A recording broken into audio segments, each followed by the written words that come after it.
আসসালামু আলাইকুম ভিউয়ার্স, আশা করি সবাই ভালো আছেন। শীতের সকাল, বেশ ঠান্ডা। 2 দিন যাবৎ কিছুটা শৈত্যপ্রবাহের আভাস দেখা যাচ্ছে। আমরা একটা সুন্দর একটা খামার দেখতে আসছি। এই পাশে দেখুন একটা বাসার মতো আছে, ইন্টিগ্রেটেড খামারের সাথেই এখানে লোকজন থাকে। খড়ের পালা, পাশেই এই ঘরটাতে গরু থাকে। আর এখানে দেখুন বেগুন ক্ষেত, বেগুন লাগানো হয়েছে। এটা আমার ছোট মামার খামার। তো এটা আগে নিচু ছিল, পরে কাজী মামা এটা মাটি ভরাট করছে। ভরাট করে এখন এটা কিছুটা চাষাবাদ হয়। তার আগে খালিই ছিল, একটা ডিবির মতো আছে। এপাশেও বেগুনগুলি ভালোই বড় হয়েছে দেখা যায়। আর এদিকে দেখুন এই যে জাংলার উপর লাউ গাছ বোনা হয়েছিল। তো অনেক জায়গা তো আসলে গোছায় করা একটু কঠিন। সিজন শেষের দিকে লাউয়ের বেগুন গাছে বেগুন ধরছে দেখা যাচ্ছে। এখানে আমি ক্ষেতের আইল বরাবর হেঁটে যাচ্ছি। এখানে যে কালো কালো বেগুন ধরছে, আমরা যদি জুম করি তাহলে দেখতে পারবেন এই যে গাছে যে কালো বেগুনগুলি ফ্রেশ, একদম ফ্রেশ বেগুন। খামার থেকে সরাসরি খাওয়ার এটা হচ্ছে সুবিধা, যে আপনার এখানে কোনো ফরমালিন নাই, তাজা জিনিসটা, কোনো ধরনের বিষাক্ত কোনো কিছু নাই, সরাসরি খাওয়া যায় এবং একদম ফ্রেশ। বিশেষ করে ফ্রিজে খাবার রেখে খেলে সেটা এক ধরনের স্বাদ, আর সরাসরি খেলে এটা আরেক ধরনের স্বাদ। সরাসরিটাই ভালো, তাজা জিনিস খাওয়ার কোনো বিকল্প নেই। এখানে আবার এই বেগুনের মাঝখানে মাঝখানে আবার অন্য অন্য গাছও দেখা যাচ্ছে।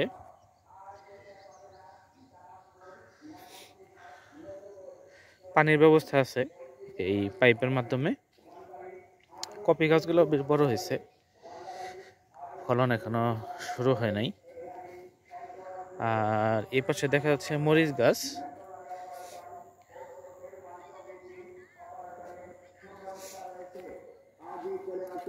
মরিচ গাছগুলিও লাইনে লাগানো হয়েছে। মরিচ গাছ আপনাদের একটা ক্লোজ ভিউ দেখাচ্ছি। এটা পাতাগুলি এই যে এরকম, এখানেই মরিচ হয়। তবে গাছগুলি আরো বড় হইতে হবে, এখনো বড় হয়নি। আমরা সামনে গিয়ে যাই। এখানে একটা বাঁশঝাড়ের মতো চেষ্টা করা হচ্ছে, বাঁশ হইলে বোঝা যাবে।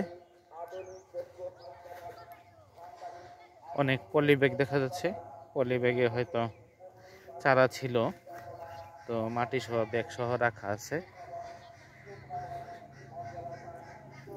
এ পাশে হচ্ছে এটা টমেটো ক্ষেত। টমেটো ভালোই ধরছে, কিন্তু সাইজ ছোট। আসলে সারটা ঠিক মতো পেলে হয়তো আরো ভালো হতো। আমি অবশ্য সঠিক জানি না কতটুকু সার দেওয়া হয়েছে। তবে টমেটোর সাইজ বেশি বড় হয় নাই, এটা আরো বড় হতে পারতো। অনেক সময় জাতের উপর নির্ভর করে। হাইব্রিড হলে দেখা যায় যে আসলে বড় হয়, আর হাইব্রিড না হলে দেখা যায় ছোট হয়। এ পাশে এই অংশটুকু শুধু মাটি ভরাট নাই, এখানে আপনার নিচু দেখা যাচ্ছে। আর পাশের যে পরিবেশ, এটা কিন্তু গ্রামীণ পরিবেশ। কিছু লোক ওইখানে দাঁড়ায় রয়েছে খালের পাড়ে। ওইখানে একটা নালার মতো গেছে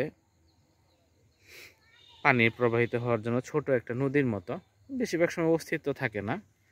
আর এই পাশে যে আপনি দেখতে পাচ্ছেন এই যে গাছটা, এগুলো হচ্ছে নেপিয়ার ঘাস। এই নেপিয়ার ঘাস কিন্তু গরুর খাদ্য হিসেবে ইউজ হয়। আর পাশের অংশগুলি ধান ক্ষেত, সাইড দিয়ে ইউক্যালিপটাস গাছ লাগানো আছে যেগুলি ফার্নিচারের জন্য ভালো। বাকিটা বিল।